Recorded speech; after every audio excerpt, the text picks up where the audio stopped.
The carefully worded and lawyerly statement from NBC News was notable not for what it said, but for what it left out. Quote, "Last night, a freelancer received a traffic citation. While the traffic violation took place near the jury van, the freelancer never contacted or intended to contact the jurors during deliberations and never photographed or intended to photograph them. We regret the incident and will fully cooperate with the authorities on any investigation." Note the phrase "never intended to contact the jurors during deliberations." Omitted is the phrase "after deliberations." In other words, the freelancer, identified by the trial judge as James J. Morrison and directed by his New York-based producer Irene Bayan, was likely doing what the highly competitive morning show producers and bookers often do: chase after jurors in big trials to find out who they are, where they live, to snag that all-important morning show interview, like this one after the Derek Chauvin trial. Brandon Mitchell served on the jury. He joins us this morning. Brandon, good morning to you, sir. Thanks for your time. Absolutely. Good morning. Thanks for having me.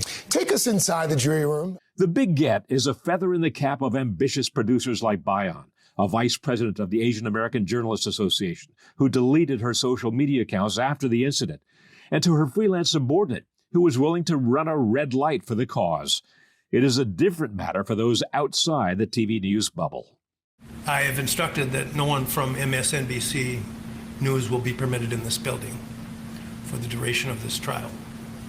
This is a very serious matter, and I don't know what the ultimate truth of it is, but absolutely it would go without much thinking that someone who is following the jury bus, that is it's extremely serious matter, and will be referred to the proper authorities for further action.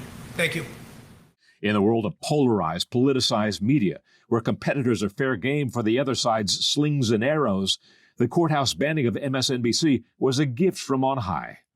Their coverage of the Kyle Rittenhouse trial has been unethical at best, definitely not benefiting of actual real news organization. Look at liberal Joe Scarborough, once claiming that Rittenhouse crossed state lines with an AR-15 and just started shooting people up. At one point, he called Rittenhouse a self-appointed militia member who unloaded 60 rounds. Many lies were told by the media mob. Many other MSDNC employees openly referring to Kyle Rittenhouse as a white supremacist or a vigilante. No evidence whatsoever.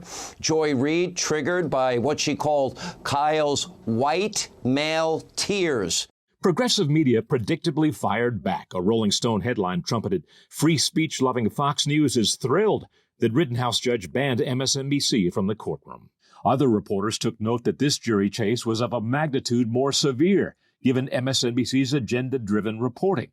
Substack's Glenn Greenwald tweeted, "MSNBC obstructing justice by trying to make the Rittenhouse jurors know that the media is watching them and trying to discover their identity as a little warning that they had better deliver the right verdict."